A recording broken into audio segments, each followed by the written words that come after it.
வணக்கம். மதிமுகம் செய்திகள். இன்றைய முக்கிய நிகழ்வுகளை பார்ப்பதற்கு முன்பாக தலைப்புச் செய்திகளை பார்க்கலாம். மாநிலங்கள் இணைந்து நடத்தும் கூட்டாட்சியாக ஒன்றிய அரசு இருக்க வேண்டும். மத்திய அரசு மாநில அரசை மதிப்பதில்லை என முதலமைச்சர் மு.க.ஸ்டாலின் உரை. மாநிலங்களவை உறுப்பினர்களுக்கான தேர்தல் தேதி அறிவிப்பு. மார்ச் 16ஆம் தேதி தேர்தல் நடைபெறும் என தேர்தல் ஆணையம் அதிரடி. மெரினா கடற்கரையில் முதல் அண்ணா நினைவிடம் வரை ரோப்கார் வழித்தடங்கள் அமைக்கப்படும். சென்னை மாநகராட்சி அறிவிப்பு. ஆட்சியில் பங்கு கோரி அழுத்தம் கொடுக்க வேண்டிய நிலை இல்லை. விசிக தலைவர் திருமாவளவன் திட்டவட்டம்.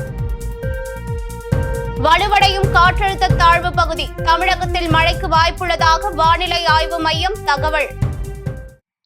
விரிவான செய்திகள். மத்திய அரசு மாநில அரசை மதிப்பதில்லை என முதலமைச்சர் மு.க.ஸ்டாலின் தெரிவித்துள்ளார்.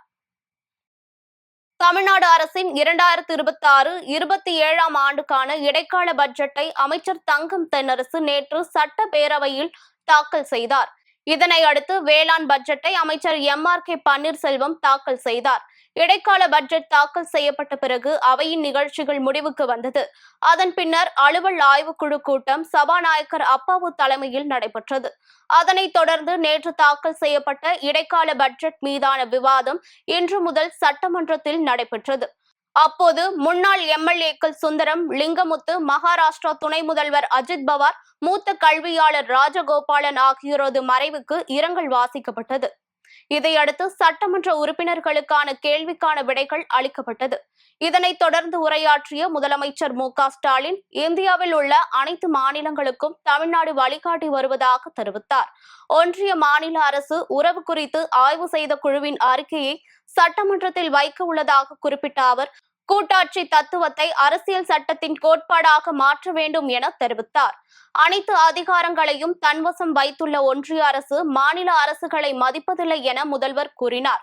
மாநில அரசில் உள்ள பட்டியலை மத்திய அரசு பொதுப்பட்டியலுக்கு மாற்றும் நடவடிக்கையில் செயல்படுவதாக குறிப்பிட்ட முதலமைச்சர், அடிப்படை உரிமைகளையே மத்திய அரசிடம் போராடி பெறும் நிலையில் உள்ளதாக வேதனை தெரிவித்தார். தமிழக தலைவர் கலைஞர் அவர்கள் மாநிலத்தில் சுயாட்சி, மத்தியில் கூட்டாட்சி என்பதை 50 முழக்கங்களில் ஒன்றாக வடித்து தந்தார்.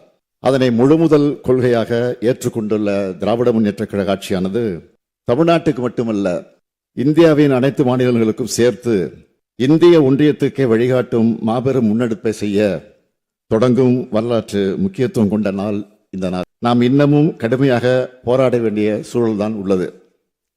எனவே எல்லா அதிகாரமும் கொண்டவைகளாக மாநில அரசுகளை மாற்றும் வகையில் அரசியலமைப்பு சட்டத்தில் திருத்தம் கொண்டு வர முயற்சிக்கும் சட்ட முன்னெடுப்புகளை நாம் தொடங்கக்கூடிய நாள்தான் இன்றைய நாள். மாண்புமிகு பேரவைத் தலைவர்களே, அனைத்து அதிகாரங்களையும் தன் வசம் வைத்துள்ள ஒன்றிய அரசு அவற்றை எதேச்சதிகார மனப்பான்மையோடு பயன்படுத்துவதோடு மாநில அரசுகளையும் மதிப்பதில்லை. எல்லாவற்றுக்கும் மாநில அரசுகள் ஒன்றிய அரசின் தயவை எதிர்பார்த்து காத்து கிடக்கின்றன. இன்னும் எத்தனை காலத்துக்குத்தான் அவர்கள் கொடுக்கும் இடத்தில் நாம் வாங்கும் இடத்தில் இருப்பது? இந்த நிலை மாற வேண்டும். மார்ச் 16ஆம் தேதி மாநிலங்களவை தேர்தல் நடைபெறும் என தேர்தல் ஆணையம் அறிவித்துள்ளது. தமிழகத்தை சேர்ந்த 6 மாநிலங்களவை உறுப்பினர்களின் பதவிக்காலம் ஏப்ரல் 2ஆம் தேதியுடன் முடிவடைகிறது. தமிழ்நாட்டில் உள்ள மாநிலங்களவை எம்பிக்கள் என்.ஆர். இளங்கோ, கனிமொழி, சோமு, திருச்சி சிவா, தம்பிதுரை, ஜி.கே. வாசன், பி. செல்வராசு உள்ளிட்டோரின் பதவிக்காலம் நிறைவடையுள்ளது. இதனையடுத்து தமிழகத்தின் 6 ராஜ்யசபா எம்பி இடங்கள் உட்பட 10 மாநிலங்களின் 37 எம்பி இடங்களுக்கு மார்ச் 16ஆம் தேதி தேர்தல் நடைபெறும் என இந்திய தேர்தல் ஆணையம் அறிவித்துள்ளது. இதற்கான வேட்புமனு தாக்கல் பிப்ரவரி 26ஆம் தேதி தொடங்கும் நிலையில் மார்ச் 5ஆம் தேதி வேட்புமனு தாக்கல் செய்ய முடிவடைகிறது. மெரினா கடற்கரையில் கலங்கரை விளக்கம் முதல் அண்ணா நினைவிடம் வரை ரோப்கார் வழித்தடங்கள் அமைக்கப்படும் என்றும் சென்னை மாநகராட்சி அறிவித்துள்ளது.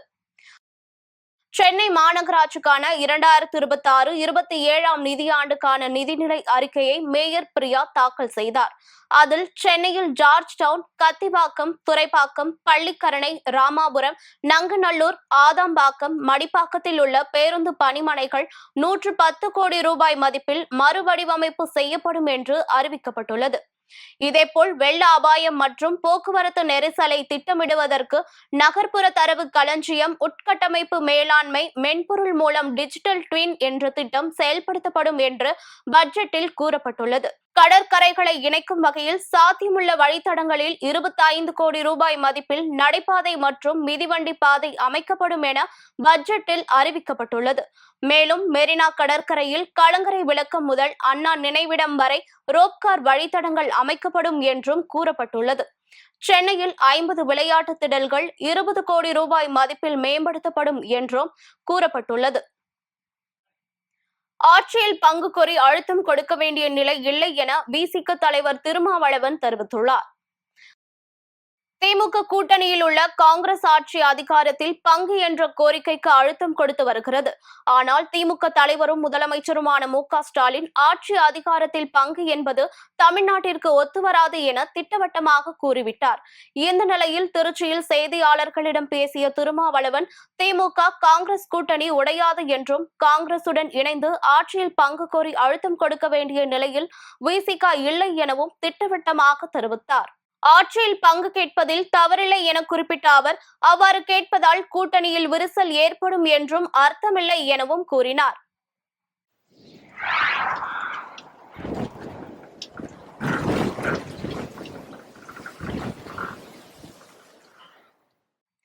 அடுத்த 24 மணி நேரத்தில் இந்திய பெருங்கடலில் ஆழ்ந்த காற்றழுத்த தாழ்வு பகுதி தீவிரமடையும் என வானிலை ஆய்வு மையம் தெரிவித்துள்ளது.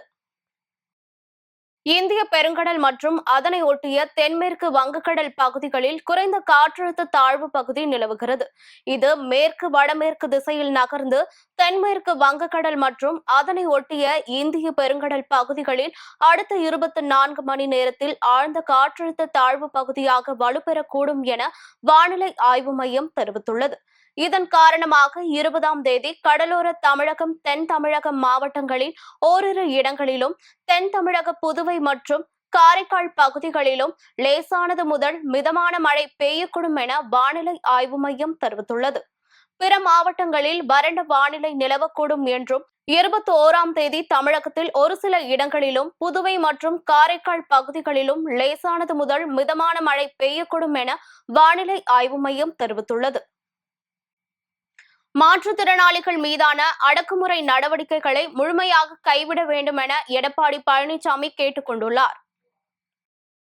அதிமுக பொதுச் செயலாளர் எடப்பாடி பழனிசாமி வெளியிட்டுள்ள பதிவில், உதவித்தொகை உயர்வு கோரி மாற்றுத்திறனாளிகள் தொடர்ந்து போராடி வரும் நிலையில் நள்ளிரவில் கைது நடவடிக்கை என்ற பெயரில் திமுக அரசின் காவல்துறை மாற்றுத்திறனாளிகள் என்றும் பாராமல் சென்னை முழுவதும் அலைக்கழித்து வன்முறை தாக்குதல் நடத்தி அவர்களை கைது செய்ததாக வரும் செய்தி மிகுந்த அதிர்ச்சி அளிப்பதாக குறிப்பிட்டுள்ளார்.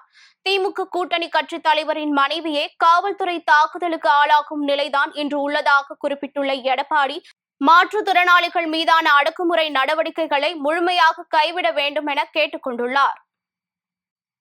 கள்ளக்குறிச்சி மாவட்டம் உளுந்தூர்பேட்டையில் மதிமுக சார்பில் நடைபெற்ற ஆலோசனைக் கூட்டத்தில் அக்கட்சியின் வைகோ கலந்து கொண்டார். கள்ளக்குறிச்சி மாவட்டம் உளுந்தூர்பேட்டையில் மதிமுக சார்பில் நடைபெற்ற ஆலோசனைக் கூட்டத்தில் அக்கட்சியின் பொதுச் செயலாளர் வைகோ கலந்து கொண்டார். கள்ளக்குறிச்சி மாவட்டம் உளுந்தூர்பேட்டையில் மதிமுக சார்பில் தேர்தல் வைப்பு நிதி மற்றும் கட்சி வைப்பு நிதி தொடர்பான ஆலோசனைக் கூட்டம் நடைபெற்றது. மாவட்ட செயலாளர் ஜெய்சங்கர் தலைமையில் நடைபெற்ற இக்கூட்டத்தில் மதிமுக பொதுச் செயலாளர் வைகோ கலந்து கொண்டு ஆலோசனை மேற்கொண்டார். பின்னர் செய்தியாளர்களிடம் பேசியபோது, வருகின்ற சட்டமன்ற தேர்தலில் எத்தனை தொகுதிகளில் மதிமுக போட்டியிடும் என கேள்வி எழுப்பப்பட்டது. இதற்கு பதில் அளித்த வைகோ, 234 தொகுதிகளிலும் மதிமுக போட்டியிடும் என தெரிவித்தார். அந்த துயரமான மரணம் குறித்து அனைத்து விவரங்களும் எனக்கு தெரியாது. ஆனால் என்னுடைய ஆழ்ந்த இரங்கலை தெரிவித்துக் கொள்கிறேன். இதன் காரணங்களை கண்டுபிடித்து, இதன் மரணத்துக்கு காரணமானவர்கள் யார் என்பதை கண்டறிந்து, அவர்கள் பிடிபட்ட அவர்களை பிடித்து அவர்களை கூண்டிலே நிறுத்த வேண்டிய பொறுப்பு தமிழக அரசுக்கும் காவல்துறைக்கும் இருக்கிறது. அதுதான் நான் பதில் சொல்லிட்டேன். முழு விவரமும் எனக்கு தெரியாது. நல்லா விசாரித்து அந்த மரணத்துக்கு யாராவது காரணம் என்று கண்டறிந்தால் அவர்கள் மீது நடவடிக்கை அரசும் காவல்துறை எடுக்க வேண்டும் என்பதுதான் என்னுடைய கருத்து. 234 தொகுதி. பிப்ரவரி 23 முதல் மார்ச் 8ஆம் தேதி வரை வெல்லும் தமிழ் பெண்கள் எனும் தலைப்பில் வீடு வீடாக பரப்புரை செய்ய வேண்டும் என முதலமைச்சர் மு.க.ஸ்டாலின் அறிவுறுத்தியுள்ளார். இது தொடர்பாக திமுக தலைமை கழகம் வெளியிட்டுள்ள அறிக்கையில் 2026 ஜனவரி 13 அன்று சென்னை அண்ணா அறிவாலயம் கலைஞர் அரங்கத்தில் நடைபெற்ற திமுக மாவட்ட செயலாளர்கள் கூட்டத்தில் வெல்லும் தமிழ் பெண்கள் வீடு வீடாக பரப்புரை நடத்திட வேண்டும் என தீர்மானிக்கப்பட்டதை குறிப்பிட்டுள்ளது. அதன்படி பிப்ரவரி 23 முதல் மார்ச் 8ஆம் தேதி வரை வெல்லும் தமிழ் பெண்கள் எனும் தலைப்பில் வீடு வீடாக பரப்புரை செய்ய வேண்டும் என்று திமுக நிர்வாகிகளுக்கு திமுக தலைவரும் முதலமைச்சருமான மு.க.ஸ்டாலின் அறிவுறுத்தியுள்ளார். பெண்களுக்கான திட்டங்களையும் சாதனைகளையும் ஒவ்வொரு மகளிரிடமும் கொண்டு சென்று சேர்ப்பதே நோக்கம் என அவர் கூறியுள்ளார். ராணிப்பேட்டை மாவட்டம் ஆற்காடு அருகே தண்ணீர் தொட்டியில் மூழ்கி சிறுவன் உயிரிழந்த சம்பவம் அப்பகுதியில் பெரும் சோகத்தை ஏற்படுத்தியுள்ளது. ஆற்காடு ஹவுசிங் போர்டு குடியிருப்பு பகுதியை சேர்ந்த பாபு மேகலா தம்பதியினர் கருப்பசாமி கோவிலில் சமையல் செய்யும் பணி செய்து வருகின்றனர். இந்நிலையில் இவர்கள் இருவரும் தங்களின் குழந்தைகளை கோவிலுக்கு அழைத்து சென்று வழக்கமான பணிகளில் ஈடுபட்டனர். அப்போது பாபு மேகலாவின் 2வது குழந்தையான லக்சன் என்ற சிறுவன் கோவில் வளாகத்திற்குள் விளையாடி கொண்டிருந்த போது எதிர்பாராத விதமாக குளத்தில் மூழ்கினார். இதனை கண்டு அதிர்ச்சி அடைந்த பெற்றோர் உடனடியாக சிறுவனை மீட்டு ஆற்காடு அரசு மருத்துவமனைக்கு கொண்டு சென்ற நிலையில் பரிசோதனை செய்த மருத்துவர்கள் ஏற்கனவே இறந்துவிட்டதாக தெரிவித்தனர். இச்சம்பவம் அப்பகுதியில் பெரும் சோகத்தையும் அதிர்ச்சியையும் ஏற்படுத்திய நிலையில் இது தொடர்பாக காவல்துறையினர் வழக்கு பதிவு செய்து விசாரணை மேற்கொண்டு வருகின்றனர். சென்னையில் இன்று ஆபரண தங்கத்தின் விலை சவரனுக்கு 720 ரூபாய் குறைந்து 1,13,840 ரூபாய்க்கு விற்பனையாகிறது. கடந்த சில நாட்களாகவே தங்கம் விலை இறங்கு முகத்தில் இருப்பதால் நகை பிரியர்கள் மகிழ்ச்சி அடைந்து வருகின்றனர். நேற்றைய நிலவரப்படி 22 காரட் தங்கம் விலை கிராமுக்கு 120 ரூபாய் குறைந்து 14,320 ரூபாய்க்கும், சவரனுக்கு 960 ரூபாய் குறைந்து 1,14,560 ரூபாய்க்கும் விற்பனை செய்யப்பட்டது. தொடர்ந்து இன்றும் தங்கம் விலை கணிசமாக குறைந்து நகை பிரியர்களை மகிழ்ச்சியில் ஆழ்த்தியுள்ளது.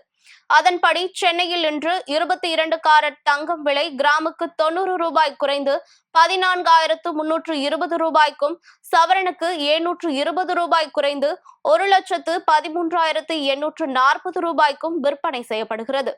அதேபோல் வெள்ளி விலையும் கிராமுக்கு 5 ரூபாய் குறைந்து 1 கிராம் வெள்ளி 260 ரூபாய்க்கும், 1 கிலோ வெள்ளி 2,60,000 ரூபாய்க்கும் விற்பனையாகிறது. மறைந்த பகுஜன் சமாஜ் கட்சியின் மாநில தலைவர் ஆம்ஸ்ட்ராங்கின் பிறந்த நாளையொட்டி ஏழை எளிய மக்களுக்கு நலத்திட்ட உதவிகள் வழங்கப்பட்டது. விழுப்புரம் மாவட்டம் செஞ்சி அடுத்த சோழன்குளம் கிராமத்தில் தமிழ் மாநில பகுஜன் சமாஜ் கட்சியின் மாநில தலைவரும் சமத்துவ தலைவருமான ஆம்ஸ்ட்ராங் பிறந்தநாள் நிகழ்வு நடைபெற்றது. மாவட்ட இளைஞர் அணி ஜீவன் நிகழ்ச்சியை ஏற்பாடு செய்தார். விழுப்புரம் கிழக்கு மாவட்ட தலைவர் முருகதாஸ் மற்றும் விழுப்புரம் கிழக்கு மாவட்ட செயலாளர் கண்ணபிரான் முன்னிலையில் MP செம்மேரியா ஏழை எளிய மக்களுக்கு மளிகை பொருட்கள் மற்றும் 5 கிலோ அரிசி 100க்கும் மேற்பட்டோருக்கு வழங்கப்பட்டது. இந்நிகழ்வில் மேட்டுக்குப்பம் ஆகாஷ் உள்ளிட்ட பலர் கலந்து கொண்டனர். நிகழ்ச்சியானது ஆம்ஸ்ட்ராங்கின் மனைவி திருமதி பொற்கொடி அவர்களின் அறிவுறுத்தலின் பேரில் நடத்தப்பட்டது. மத்திய கிழக்கில் F-35, F-22 ரக போர் விமானங்களை குவித்து ஈரானுக்கு அமெரிக்கா மிரட்டல் விடுத்துள்ளது. ஈரான் தனது அணுசக்தி மற்றும் கண்டம் விட்டு கண்டம் பாயும் ஏவுகணை திட்டங்களை கைவிடக் கோரி வாஷிங்டன், தெஹ்ரான் இடையேயான பேச்சுவார்த்தை நடைபெற்று வருகிறது. இந்நிலையில் உலகின் மொத்த கச்சா எண்ணெய் போக்குவரத்தில் 20% கையாளும் முக்கிய நீர்வழி பாதையான ஹார்மூஸ் நீரிணையில் ஈரான் கடற்படை பிரம்மாண்ட போர் பயிற்சியை தொடங்கியது. இந்த பயிற்சியின் ஒரு பகுதியாக செவ்வாய்க்கிழமையன்று ஜெனீவாவில் பேச்சுவார்த்தைக்கு மத்தியில் ஹார்மூஸ் நீரிணையில் ஏவுகணை சோதனைகளை நடத்தி ஈரான் பரபரப்பை ஏற்படுத்தியுள்ளது. இந்த உலகளாவிலான பதற்றத்துக்கு மத்தியில் கடந்த 24 மணி நேரத்தில் F-35, F-16, F-22 ரகத்தை சேர்ந்த 50க்கும் மேற்பட்ட போர் விமானங்களை மத்திய கிழக்கில் அமெரிக்கா நிலைநிறுத்தி தனது ராணுவ வலிமையை அதிகப்படுத்தியுள்ளது. ஈரான் அமெரிக்கா இடையேயான பிரச்சனையில் ஜெனீவாவில் அமெரிக்கா மற்றும் ஈரானை சேர்ந்த அதிகாரிகள் பேச்சுவார்த்தைகள் நடத்தி வரும் நிலையில் இந்த திடீர் முடிவு எடுக்கப்பட்டுள்ளது. மீண்டும் தலைப்புச் செய்திகள். மாநிலங்கள் இணைந்து நடத்தும் கூட்டாட்சியாக ஒன்றிய அரசு இருக்க வேண்டும். மத்திய அரசு மாநில அரசை மதிப்பதில்லை என முதலமைச்சர் மு.க. ஸ்டாலின் உரை.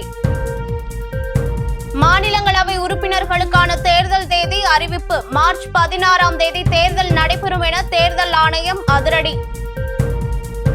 மெரினா கடற்கரையில் முதல் அண்ணா நினைவிடம் வரை ரோப்கார் வழித்தடங்கள் அமைக்கப்படும். சென்னை மாநகராட்சி அறிவிப்பு. ஆட்சியில் பங்கு கோரி அழுத்தம் கொடுக்க வேண்டிய நிலை இல்லை. விசிக தலைவர் திருமாவளவன் திட்டவட்டம். வலுவடையும் காற்றழுத்த தாழ்வு பகுதி. தமிழகத்தில் மழைக்கு வாய்ப்புள்ளதாக வானிலை ஆய்வு மையம் தகவல். இத்துடன் செய்திகள் நிறைவடைந்தன. மீண்டும் செய்திகள் காலை 8 மணிக்கு. மேலும் செய்திகளை தெரிந்து கொள்ள மதிமுகம் பிரைம் யூடியூப் தளத்தில் இணைந்திருங்கள்.